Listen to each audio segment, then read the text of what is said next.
Lecture on banks, leasing companies, and also insurance companies later on. Okay, that is actually according to MIPA's requirement. They said that I need to cover this at least this. Construction company, banks, and also construction banks and leasing company. Three. Leasing I already have that, so banks and construction company are covered. I'm trying to, as I said, I'm working towards additional exemption for you. So that's why I'm a bit rushed. I try to finish as fast as possible so that I have more time to prepare you for your final exam.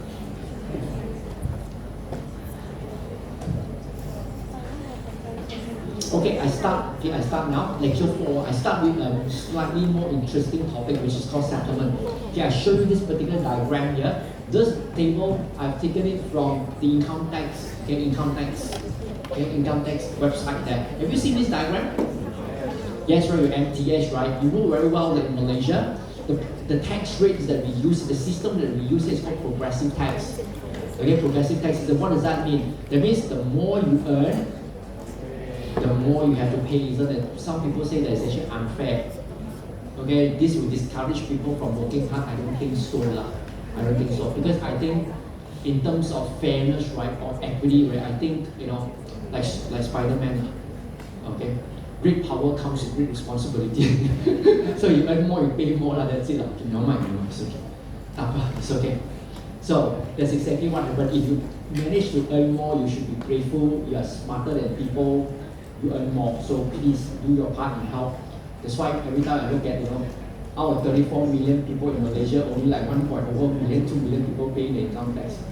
It's okay, okay. At least I'm actually one of the 1 over million, 2 million people. I'm happy because I'm an able person to pay tax here, contribute to my country.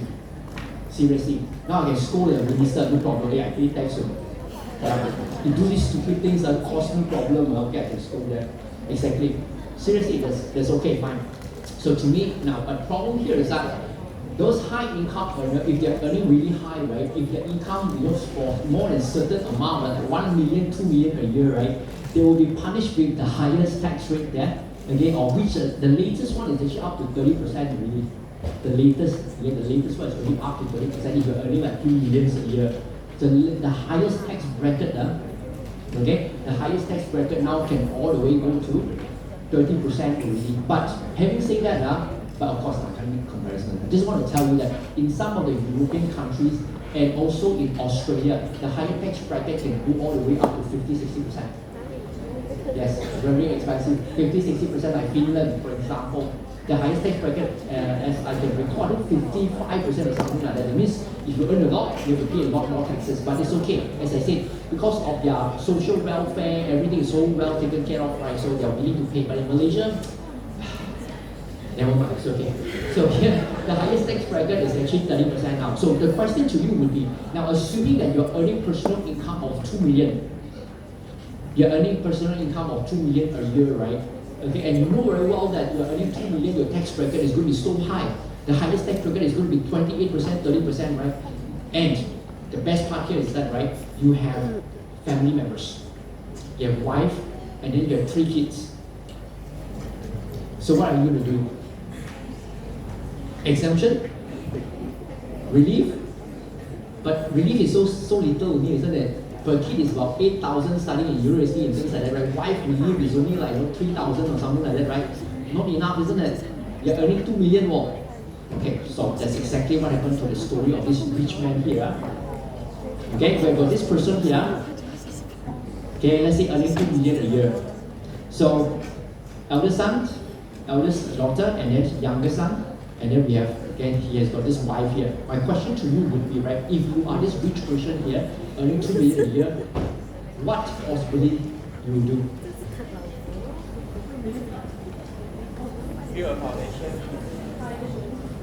So, somebody came up with this brilliant idea. Can I assign my income? That means, right, can you settle it? Now, the word we use here, legal term, is called settle. Can you assign? That means that you split your income.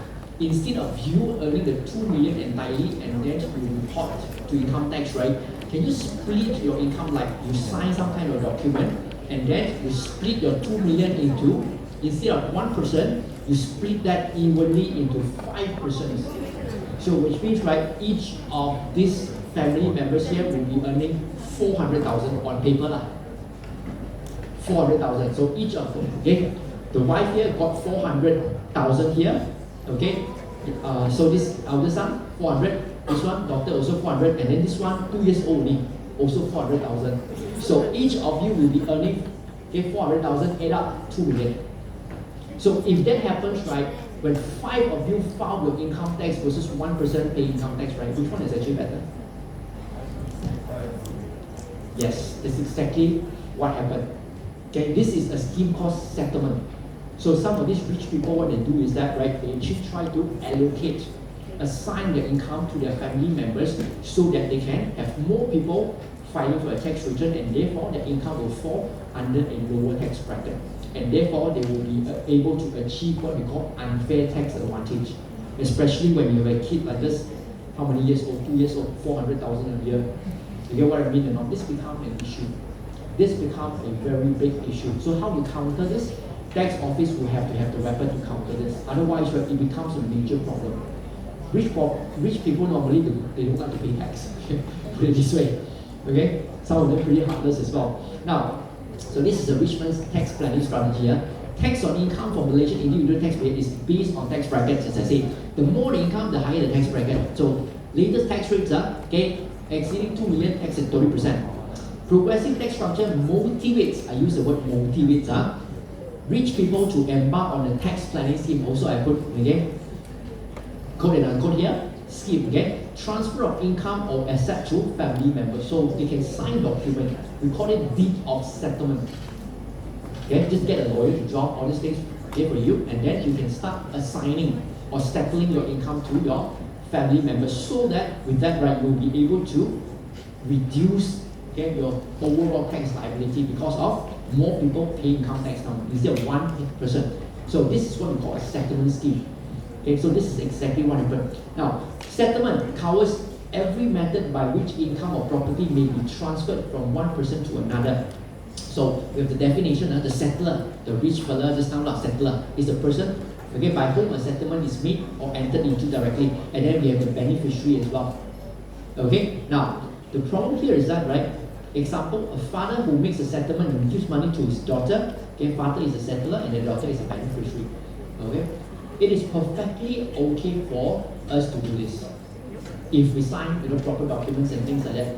Legal perspective wise, no problem, but from tax perspective, this is a problem. Because we have the tax legislation. Now the tax legislation cannot stop you from assigning or settling your income to anybody, to your family members. Tax legislation cannot do that, cannot stop you, put it this way. But, okay, they can choose, depends on terms and conditions, they can choose whether to acknowledge and recognize and accept your scheme or not. Okay, if you have fulfilled the conditions, they will accept your scheme as valid, no problem. If, unfortunately, you fail to meet some of the conditions, right, too bad, your settlement scheme is deemed invalid. In that case, what happens? The settler will still be the one paying income tax for all the income. Okay, so the settlement is invalid, put it this way. So how to make the settlement invalid? Now, first of all, what kind of settlement that will be considered as invalid? Okay, the section we have here, now this is the one. Settlement, example of a sham. Sham means, right, something created artificially to outsmart the tax system. It is not commercially justified, it's not reasonable at all. So we are talking about, okay, perfectly legal but not so legitimate. Legal and legitimate, two different things are. Okay? Yeah, that's exactly what happened. Okay? It's legal, yes, settlement is legal, but it's not legitimate. Now, DG is empowered to decide whether the transaction is a valid settlement or ineffective settlement. So, what is a sham? Sham is a transaction inherently worthless. Okay, worthless. Basically, it's just not logical. Okay? The moment you tell your story about this, right, people will know that this one is nonsense. I just want to try to outsmart the tax system. If that is the case, right, that kind of arrangement can be nullified. So I will have a case that I will discuss with you called case N40. It's a trust body coming lecture.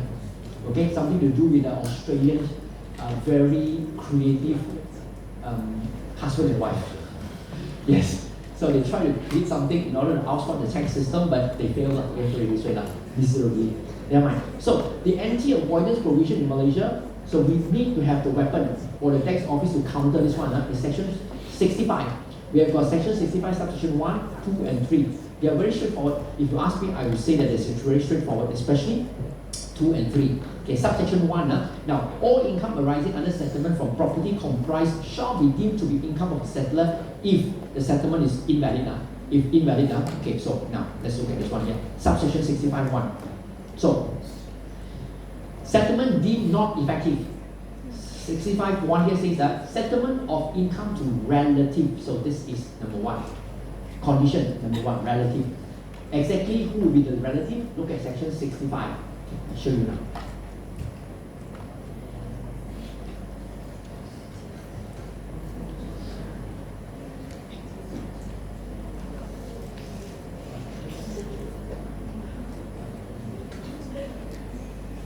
Definition of relative, and you see exactly what we consider as.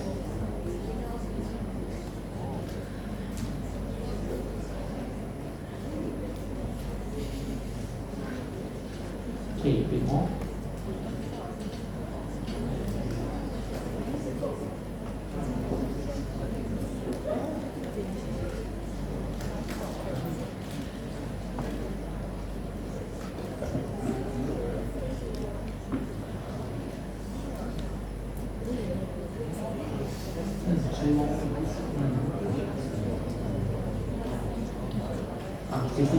Settlements. See this one? Subject to this section, let's look at the definition of relative here. If I remember correctly, it's subsection 9. Check that. Yes.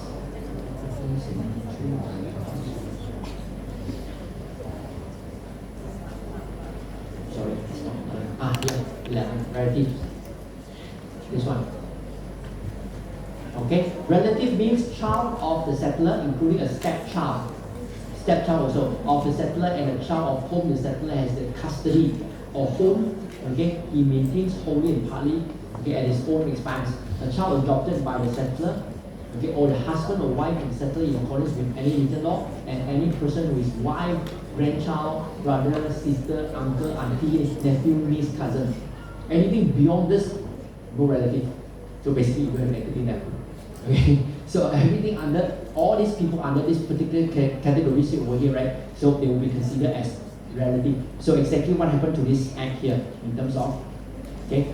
Now, in terms of to nullify the settlement, now settlement of income to a relative who is unmarried and has not attained the age of 21 years at the start of the year of assessment. Okay, so if we have a relative unmarried and also has not attained the age of 21 years old at the start of the year assessment, okay, this particular relative, he or she will be deemed as a minor. Minor means, right, it's not an adult yet, and therefore the settlement will be considered as invalid. If you settle your income or you assign your income to your cousin is, okay, below 17 years old, okay, and therefore, okay, what happened here is that we have this particular settlement nullified. Now, what if the relative, as example, son here, is married but aged only 17 years old? This can happen, right? Yeah, this can happen. You have a user son, then ask the fella go to school, the fella doesn't know what the hell is that. 17 years old, come back, married. So then what happened? What happened? Then what happened? What about son or daughter below 17 years old but married already? Then how? Effective or ineffective? Settlement. Settlement is effective. Because the son or the daughter is no longer a minor anymore. So I think let me recall the legal marriage age in Malaysia, I think is 18 years old, if I got it correctly, but of course different race have a different, slightly different age now. So I'm just saying that, okay, let's say 18 years old, okay, we don't want to go anything illegal. 18 years old. If 18 years old got married already, right? So this person is no longer considered as a minor, an adult. So that means the settlement is actually valid. Yeah, and must be end then only invalid. Must be end then only invalid. Okay, so how to actually outsmart this particular legislation? I asked your seniors, he said, get your daughter, your son go married as soon as possible lah. Then you can do whatever you want.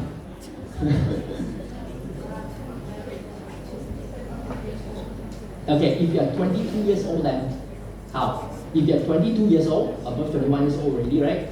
Okay, whether you're married or you're not married, doesn't matter, adult already. Okay, adult already, so you're okay. So if your father or your grandfather, your grandparents want to give you something like this, right, it's perfectly okay.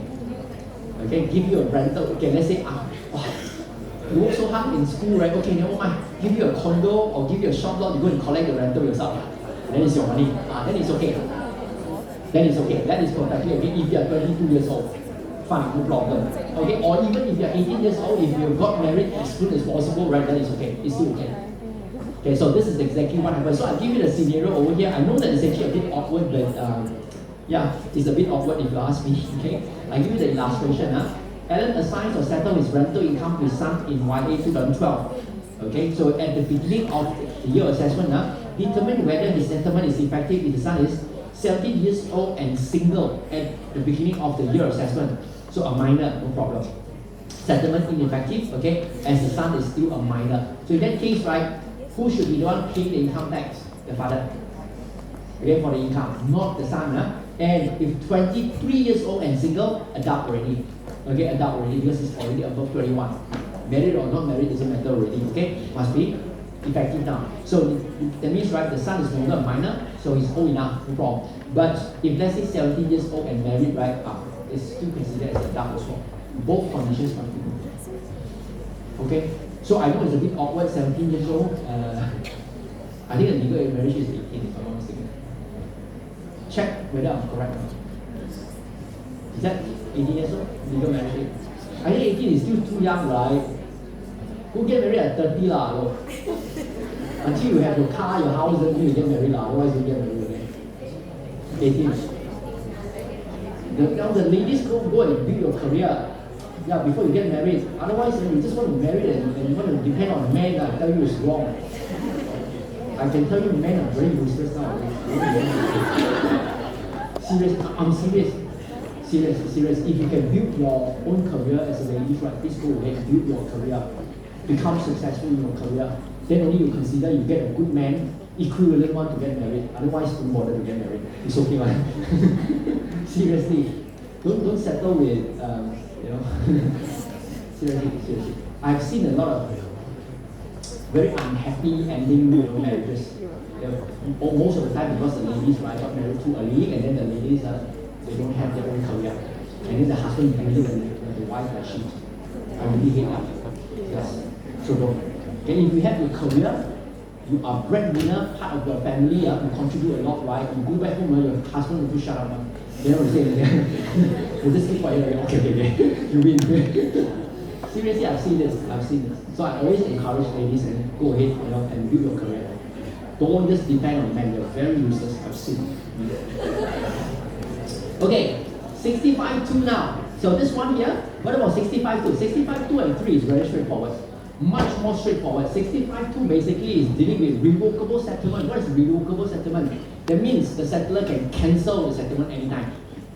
Okay, let's say the father assigns some income to the son, but the son, you're not listening to my instruction, never mind, I cancel the settlement, no more income for you. So if that is the case, right, that kind of settlement is deemed invalid as well. So in the case of revocable settlement, the father will still be the one responsible to pay tax on the income.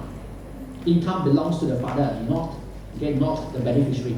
Okay. Another one is settlement. Okay, settlement that involves settler maintains the control of or make use of the income settled to the beneficiary for his own purposes. Meaning to say that father signed a deed of assignment or a deed of settlement. Okay, sign some documents. You are entitled. Let's say the daughter or the son, you are entitled to this rental income.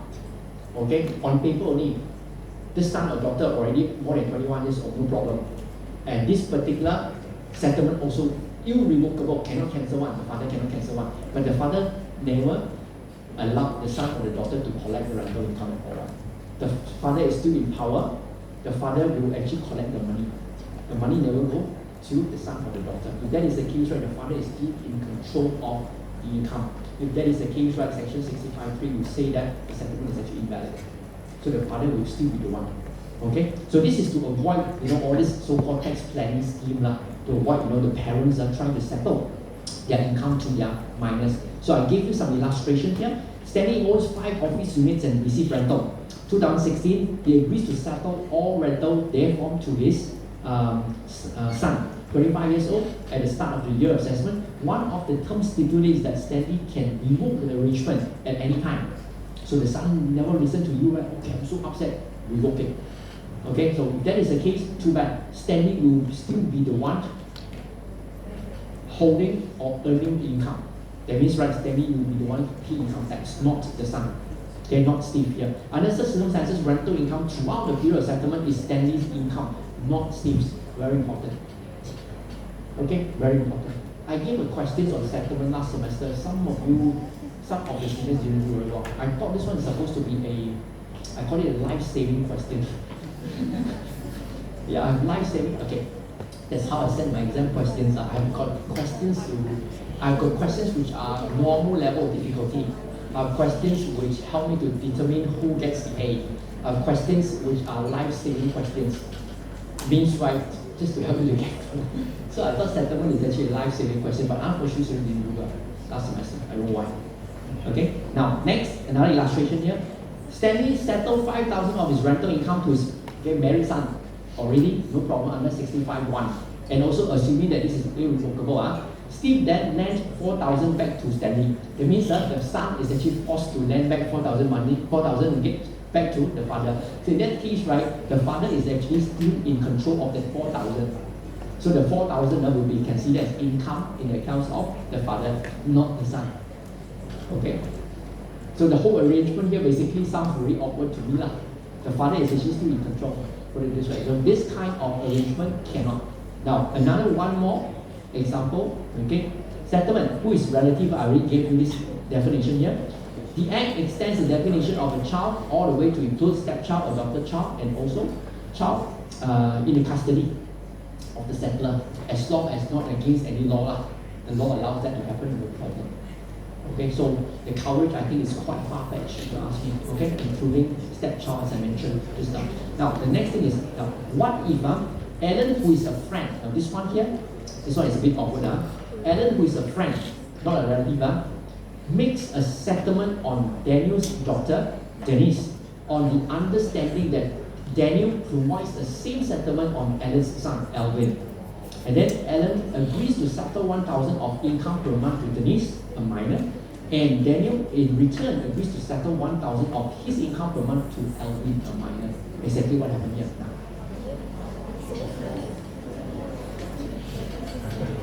Denise, daughter of Daniel. Alvin, son of Alan. So if Alan settled his both also minor, if Alvin settled his income to Alvin, ineffective, we all know that. Same thing, if Daniel settled his income to Denise here, ineffective. What about, they make this arrangement. Alan settled his income to Denise. Relative or not? No, they are not relative. What about Daniel settled his income to Alvin here? Same amount. Let's say 1,000, 1,000, 20,000, 20,000. So what are they trying to do here? They're trying to outsmart the tax system because Alan and Denise are not relative. So the settlement is not covered under section 65. Same thing happened to Daniel and also Alvin here. Not under 65, so because they are not relative. Can they do that or not? Can they do that or not? Smart, right? Okay, unfortunately, the law says that this is what we call reciprocal settlement. Okay, reciprocal settlement under section 65(11) here cannot. Okay, if the tax office found right, this kind of settlement is also deemed invalid. Cannot. Okay, it's reciprocal arrangement here. Okay, so how to resolve this problem? How to make it effective? Some of your seniors suggested 2 minors go get married. Okay? Please don't do that just because you want to outsmart the tax system. Okay? This is considered as child abuse, you know. Okay, you can't do that. Okay, so that is what we call a reciprocal settlement. So cannot work one. It cannot work. Okay, so if the tax office found out, it will be considered as a tax avoidance scheme. Tax avoidance scheme. Okay, still subject to 65 1, 2, and 3 tests as well. Still subjected to these 2 tests. So in the event if they're not happy, the tax office not happy, right, they can always use section 140 to disregard this particular arrangement. Okay, disregard this arrangement entirely, cannot. Okay, so they have 2 weapons here basically, section 65 and also section 140 here. Okay, that's very serious if you ask me. It's a very serious case of, you know, I would say that something to do with you're trying to outsmart the tax system to gain unfair tax advantages. Literally, if they want to, you know, put you, but normally they won't put you into jail, okay, they just want your money, right? Okay, but it's too dangerous for that. Okay, this is what we call reciprocal arrangement. Okay, last one here, limitation of section 65. So section 65 basically is applicable only on settlement that involve relative. Relative. So we have other settlement here which is not covered under section, which are not covered under section 65 here. Settlement not subject to section 65 tests include bona fide commercial transactions. So if you want to sell property to your relative, no problem. Okay, if you want to sell your properties, okay, to your or you want to actually let your relative, right, to take over something from you, your assets and things like that, right? If it's a normal sale, no problem, based on market value, that's perfectly okay. It's not a normal deed of settlement, then it becomes a deed of what we call as a sale. Okay, sale of properties or assets to your relative, that is perfectly okay, no problem. A settlement from an order of court, let's say the court order you to do so, then okay, section 65 test will not be applied here. An agreement made by employer to pay an employee or to widow or any relative or dependent of employee after his death, reasonable sum of remuneration or pension. Okay, this one also not considered as settlement. Don't worry. This one employer paid to employees, maybe due to permanent disablement or something like that. No problem. It's perfectly okay. Or okay, inheritance on death of a person, estate administration. Coming lecture, I'll cover this on estate administration later. We're talking about, you know, somebody has a will, passed away already, so the income will be given to the beneficiaries, maybe family members. If that is the case, right, section 65 test will not come into the picture. Okay, are you guys following? Okay, I'm done. Yes.